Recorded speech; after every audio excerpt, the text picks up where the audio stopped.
Welcome to today's Explainer. We're jumping right into an incredibly vital topic today, drawing from the highly impactful work of Dr. Kevin Adewale. He's a physiotherapist with over 15 years of experience treating patients over 70, and he's got this brilliant clinical protocol for reprogramming a hidden, potentially life-altering condition that you might not even know about, shuffle gait. So let's dive straight in and see how making a few simple, conscious tweaks to how we walk can quite literally save our independence. Picture this stark reality for a second. Dr. Adewale shares this really chilling story about a 73-year-old, highly active woman who tripped on her own bath mat. It wasn't some massive obstacle, right? It was just a single raised edge that she had easily stepped over 1,000 times before. She hadn't changed anything about her day, but her gait had changed without her even noticing it. And as Dr. Adewale puts it so bluntly, the floor was waiting. You see, falls in older adults often aren't caused by huge hazards, but by these super subtle, unnoticed changes in how we move. And the culprit behind this slow, almost invisible change? It's called shuffle gait. Basically, it's this walking pattern where your stride gets shorter and your feet barely lift off the floor. It doesn't just happen overnight, it sneaks up on you, developing completely imperceptibly over months or even years. But hey, the good news is, once we understand exactly what it is, we absolutely have the power to reverse it. Okay, so here's our roadmap for today. 1. The invisible walking threat. 2. Why shuffle gait happens. 3. The heel strike solution. 4. 5 exercises to reprogram gait. And 5. Crucial safety and modifications. Section 1. The invisible walking threat. The hidden danger in your step. 2 centimeters. Think about that for a second. When shuffle gait really takes hold, your foot might be clearing the floor by less than 2 centimeters. At that absolutely tiny margin, an ordinary door threshold, the edge of a carpet, or just a shallow crack in the pavement suddenly transforms into a genuine, severe trip hazard. You haven't suddenly become clumsy. It's just that your margin for error has basically vanished. Section 2. Why shuffle gait happens. The body's misguided protection. You know what's kind of crazy? This happens because of your body's flawed attempt at protecting you. Dr. Adewale points out that when walking starts to feel even slightly uncertain, maybe from age, a bit of joint discomfort, or just sitting more often, your nervous system kicks in to keep you safe. It shortens your stride, keeps your feet close to the floor, and slows you down. In the short term, sure, it feels like reasonable caution. But long term, it becomes a massive deficit.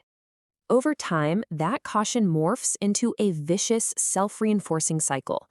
As the months and years go by, your hip flexor muscles, those are the ones responsible for swinging your leg forward, well, they stop getting consistent signals. Since they aren't being fully used, they literally weaken and shorten. Weaker muscles mean even shorter steps, and what started as just a temporary adaptation becomes the absolute only walking pattern your nervous system knows. It kind of forgets how to walk normally. Section 3. The heel strike solution. The fundamental correction. To break this cycle, there's one single movement correction that changes the whole shebang. Instead of just placing your foot flat or letting it sort of drift forward toe first, you want to consciously extend your leg and make contact with the ground heel first, then roll through the foot to push off the back. It's an absolute game changer because it triggers 4 mechanical benefits all at once. It automatically lengthens your stride, reactivates those sleepy glute and hip muscles, pulls your posture upright, and creates actual, real ground clearance so obstacles can't catch you off guard. Section 4.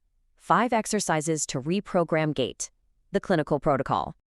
All right, let's break down the exact movements used in the clinic to overwrite your nervous system. Now, keep in mind, this isn't just your standard fitness routine. This is literally giving your nervous system new instructions. Your brain doesn't just change a deep-seated pattern because you tried something once, right? It takes consistency. You need 2 to 3 weeks of daily practice to completely overwrite that old, dangerous, memorized gait. Let's look at how we actually do this. So, for exercise 1, conscious heel strike walking, and exercise 2, high knee marching, there's a golden rule you absolutely have to follow. You must move slowly. If you try doing this at your normal walking speed, your brain will just instantly fall right back on its old automatic shuffle pattern. You've got to walk down a hallway at the slowest pace possible, really forcing that heel to strike first. Same goes for the marching. Slowly lifting that knee toward hip height is what truly wakes up those hip flexors.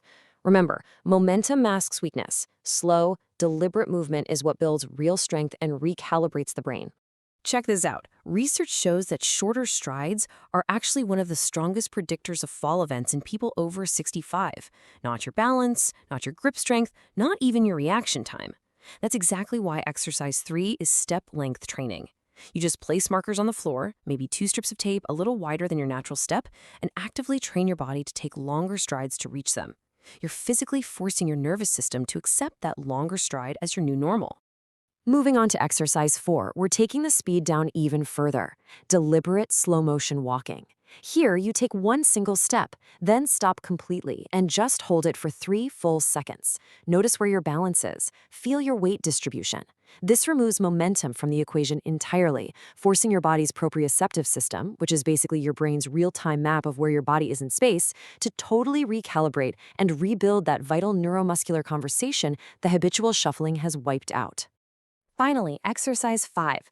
This one is crucial for making sure these skills actually transfer to your home environment. You just place a small 5 to 8 centimeter object on the floor. A pool noodle or a rolled up towel works perfectly, and practice stepping over it. But here is the massive nuance. Do not shift your weight forward until your lead foot has completely cleared that obstacle and safely landed. Premature weight shifting is exactly where trips happen in the real world.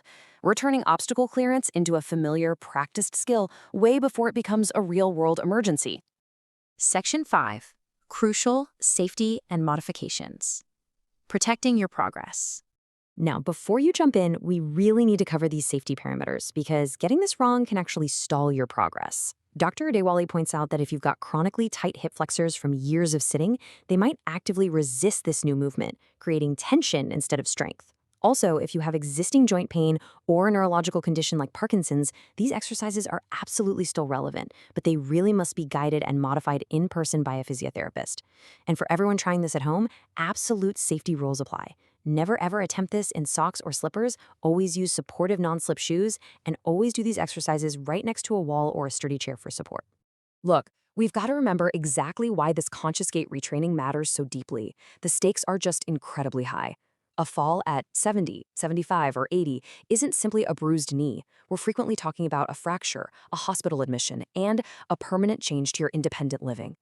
Shuffle gait is absolutely not just some inevitable part of aging that you have to sit back and accept. Reversing it preserves your independence. What developed gradually over time can absolutely be changed gradually with the right work.